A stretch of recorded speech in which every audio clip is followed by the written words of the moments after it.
পাউরুটি আর দুধ দিয়ে দুনিয়ার সবচেয়ে সহজ এবং কি খুব মজাদার ব্রেড রোল নাস্তা।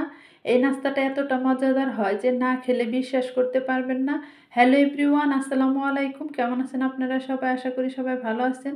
আমি টাঙ্গাইল থেকে বলছি সীমা। আপনারা দেখছেন আপনাদের পছন্দের ইউটিউব চ্যানেল সীমা সংসার। আপনাদের সবাইকে স্বাগতম। আবার হাজির হয়ে গেলাম নতুন আরেকটি এপিসোড নিয়ে। আজকে আমি করে দেখাবো ব্রেড রোল নাস্তা। এই নাস্তাটা বানানোর জন্য এখানে আমি 6টা ব্রেড নিয়ে নিছি। আর এরকম ব্রেড বা পাউরুটি দিয়ে আপনারা নাস্তাটা তৈরি করে নেবেন। এখানে 6টা পাউরুটির জন্য আমি 1 কেজি পরিমাণ দুধ ইউজ করব। এখানে দুধের পরিমাণটা যত বেশি হবে এই ব্রেড রোলটা কিন্তু ততটাই মজার হবে।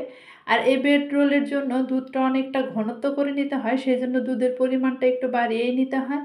তো এই ব্রেড রোল বানানোর জন্য প্রথমে আমি পাউরুটির সাইড দিয়ে যে লালচে অংশ, সেই অংশটুকু কেটে নিব। এই লালচে অংশটা অনেকটা শক্ত থাকে পাউরুটির চেয়ে, সেজন্য লালচে অংশটা অবশ্যই কেটে নিতে হবে। আর কেটে না নিলে কিন্তু এটা দুধে ভিজবে না। তো প্রথমে আমি ছুরির সাহায্যে কেটে নিব। এই তো এইভাবে আমি ছুরির সাহায্যে কেটে নিচ্ছি। এই কাজটা যতটা সুন্দর করতে চান ততটা সুন্দর করে কেটে নিতে পারবেন, তবে 2 হাত দিয়ে এই কাজটা করতে হবে। এই কাজটা 1 হাত দিয়ে করতে গেলে কিন্তু একটু সমস্যা, সেই জন্য 2 হাত দিয়ে এক হাত দিয়ে পাউরুটি ধরে আরেক হাত দিয়ে চাকু দিয়ে কেটে নিতে পারবেন। তবে এইভাবে আমি সবগুলা কেটে নিব। এরকম করেই কিন্তু লালচে অংশটুক ফেলে দিতে হবে, তবে এই লালচে অংশটুক কিন্তু ফেলে দিব না, অন্য কাজে আবার ব্যবহার করব। এই তো একটা কিন্তু কেটে নেওয়া হয়ে গেছে। এখন এটা বেলুনি দিয়ে বেলে একটু লম্বা করে নিতে হবে। এই কাজটা একটু আস্তে আস্তে করতে হবে, 2 হাত দিয়ে একটু চেপে চেপে ধরে তারপর বেলুনি দিয়ে বেলে নিতে হবে।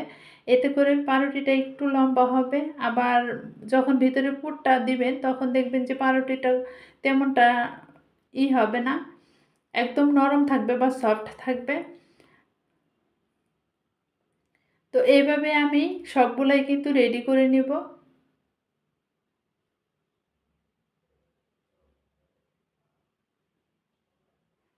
ওদিকে কিন্তু আমি পাউরুটিগুলো রেডি করে নিছি। এখন এখানে লাগবে ক্যারামেল। ক্যারামেল করার জন্য এখানে 4 টেবিল চামচ পরিমাণ আমি চিনি দিয়ে নিলাম। আর এখন এখানে একটু পানি দিয়ে দিতে হবে। 4 টেবিল চামচ চিনির জন্য আমি 2 টেবিল চামচ পরিমাণ পানি দিয়ে নিব। পানিটা দিয়ে তারপর চিনিটা জাল করে নিব। এই চিনিটা আর নাড়াচাড়া করব না, চুলাতে এইভাবে রেখে তারপর আমি ক্যারামেলটা করে নেব। এই পর্যায়ে চুলার জালটা কিন্তু একটু বাড়িয়ে তারপর ক্যারামেল করতে যাবেন। যদি চুলার আঁচটা কমিয়ে দিয়ে ক্যারামেল করতে যান তাহলে কিন্তু চিনিটা আবার দলা পেকে যাবে, ক্যারামেলটা কিন্তু হবে না। এইভাবে রেখে দেওয়ার পরে দেখেন এই যে চিনিটা ফেনা ফেনা হয়ে আসছে। এখন কিন্তু ক্যারামেল হওয়া শুরু করে দিছে, বা এক সাইড দিয়ে একটু লালচে কালার হয়ে গেছে। অলরেডি আমার ক্যারামেলটা রেডি। এখন এখানে আমি 1 কেজি পরিমাণ গরুর দুধ দিয়ে দিচ্ছি।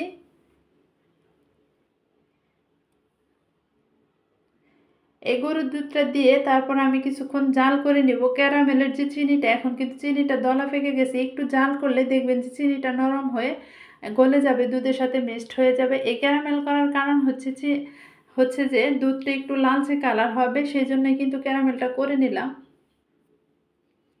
এখন এখানে অ্যাড করে দিচ্ছি চিনি। যে যেরকম মিষ্টি খান সেরকম চিনি দিয়ে নেবেন। আর সাথে সাথে একটা এলাচও দিয়ে দিচ্ছি, এটা জাস্ট ফ্লেভারের জন্য। আপনারা চাইলে এলাচের যে বিচি আছে সেগুলো গুঁড়ো করে এখানে দিয়ে দিতে পারেন। এখন কিছুক্ষণ জাল করে নিব। জাল করে দুধটা ঘনত্ব করে নিতে হবে।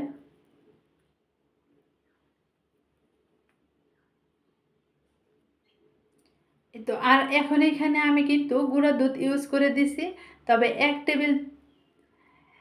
কেজি দুধের জন্য আমি 6 টেবিল চামচ পরিমাণ গুঁড়া দুধ দিয়ে নিয়েছি। গুঁড়া দুধটা গরম পানি দিয়ে একটু গুলিয়ে তারপরে কিন্তু এখানে দিয়ে দিছি। আর বাকি যে অংশটুকু ছিল সেটুকু আমি দিয়ে দিলাম। কাগজে একটু ছিল সেই জন্য কিন্তু এগুলো একটু এভাবে দিয়ে দিলাম। এতে করে দুধটা আরও ঘনত্ব হয়ে আসবে।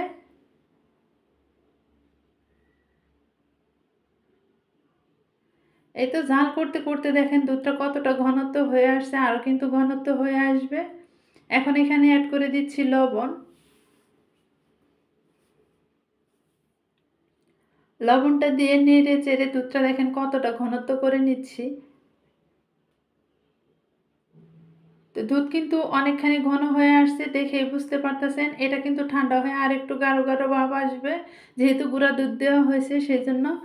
এই গুঁড়া দুধটা দেওয়ার কারণে দুধটা বেশি সময় জাল করতে হয় না, অল্পতেই গাঢ় হয়ে যায়। আর যদি তরল দুধটাই খালি দেন তাহলে কিন্তু দুধটা আরও জাল করে নিতে হবে। এখন এইখানে 1 বাটি পরিমাণ আমি দুধ উঠিয়ে রেখে দিলাম, এটা শুধু রোলের উপরে দেব, সেই জন্যই কিন্তু আমি বেড রোলের উপরে দেব দেখে কিন্তু দুধটা উঠিয়ে নিলাম। আর বাকি অংশ দিয়ে আমি পুর বানিয়ে নেব। পুরটা বানানোর জন্য এইখানে প্রথমে আমি দিয়ে দেব নারকেল কোরানো। এখানে আমি 3 টেবিল চামচ পরিমাণ নারকেল কোরানো দিছি, আর 4 টেবিল চামচ পরিমাণ এখানে সুজি দিয়ে দিচ্ছি। এতে করে একটা পুর রেডি হয়ে যাবে। আর সুজিটা দিয়ে দেওয়ার সাথে সাথে এভাবে নেড়ে চেড়ে তারপর পুরটা রেডি করে নিব। এভাবে কিন্তু কন্টিনিউ নেড়ে চেড়ে পুরটা রেডি করে নিতে হবে। তো দেখেন পুরটা কিন্তু আমার রেডি। এখন দেখেন কতটা ঘনত্ব হয়েছে। ঠান্ডা হয়ে কিন্তু আরও ঘনত্ব হয়ে যাবে, সেই জন্য এরকম ঘনত্ব অবস্থায় চুলা থেকে নামিয়ে নেবেন। তো পুরটা আমার রেডি। এখন কিন্তু চুলার জালটা বন্ধ করে দিছি। আর দেখেন এই যে এরকম ঘনত্ব হয়েছে, ঠান্ডা হয়ে আরও ঘনত্ব হবে।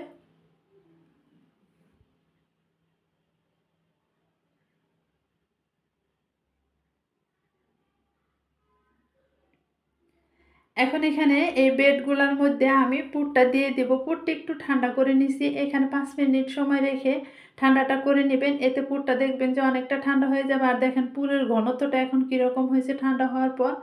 এরকম ঘনত্ব করে কিন্তু পুরটা রেডি করে নিতে হবে। এখন এখানে থেকে আমি একটা বেড রেখে দিলাম। বেড রেখে দিয়ে এর ভিতরে আমি এখন পুরটা দিয়ে দিব।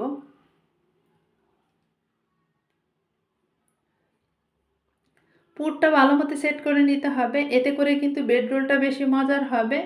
পুরটা অবশ্যই কিন্তু ভালো মতো সেট করে নেবেন।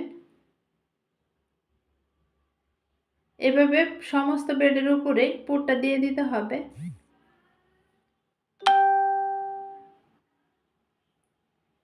এই তো পুরটা কিন্তু আমার রেডি হয়ে গেছে, এইভাবে দিয়ে নিলাম। আর এখন এইভাবে আমি বেড রোলটা রোল সিস্টেম করে নিচ্ছি। এই কাজটা 2 হাত দিয়ে করবেন, এতে করে দেখবেন যে সুন্দরভাবে করতে পারবেন।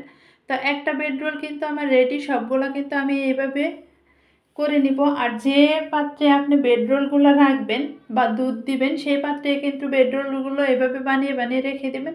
তবে আমি এই যে এইভাবে রেখে দিছি। এখন এখানে আগে থেকে যে দুধটা জাল করে ঘন করে রেখে দিয়েছিলাম চুলার উপরে, সে বাটিতে সেগুলাই কিন্তু দিয়ে দিচ্ছি।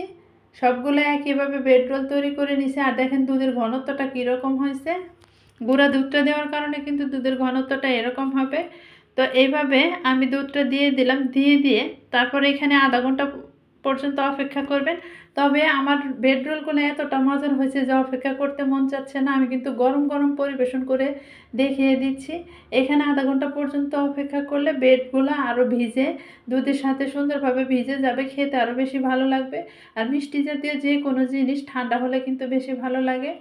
তো এইভাবে আমি কিশমিশ দিয়ে পরিবেশন করে নিলাম। আপনারা চাইলে কাজু বাদাম কাঠবাদাম দিয়েও পরিবেশন করে নিতে পারেন। তবে একটা বেড রোল আমি কেটে দেখিয়ে দিব। এই বেড রোলগুলো এতটা মজার হয়, যখন আপনি টেস্ট করবেন দেখবেন যে আপনার চামিচি থামবে না, এরকম মজাদার হবে। এখন একটা আমি কেটে আপনাদেরকে পরিবেশন করে দেখিয়ে দিচ্ছি। এটা কিন্তু গরম গরম অবস্থায় আমি কেটে দেখিয়ে দিচ্ছি। এটা আরও ভিজে কিন্তু আরও নরম হয়ে যাবে, তখন আরও খেতে ভালো লাগবে। এই তো দেখেন দেখেন কতটা সুন্দর হয়েছে বেড রোলগুলো। আর ভিতরের পুরটা দেখেন কীরকম দেখা যাচ্ছে। অনেক কিন্তু মজাদার হয়, একবার হলেও ট্রাই করে দেখবেন যে এই বেড রোলটা কতটা মজার হয়। দেখেন আমি কাটা শুরু করছি, আমার চামিচ কিন্তু কখনোই থামবে না।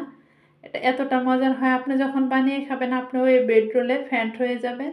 তবে ভিডিওটা ভালো লাগলে অবশ্যই কিন্তু সাবস্ক্রাইব করবেন, আমার চ্যানেলের সাথেই থাকবেন। আর কমেন্টের মাধ্যমে জানাবেন আজকের বেড রোল রেসিপিটা আপনাদের কাছে দেখতে কীরকম লাগলো। সামনে কোনো ভিডিও দেখতে চাইলে অবশ্যই কমেন্ট করে জানাবেন, আপনাদের সামনে আমি তুলে ধরার চেষ্টা করব। তবে সবাই ভালো থাকবেন, সুস্থ থাকবেন। আসসালামু আলাইকুম, আল্লাহ হাফেজ।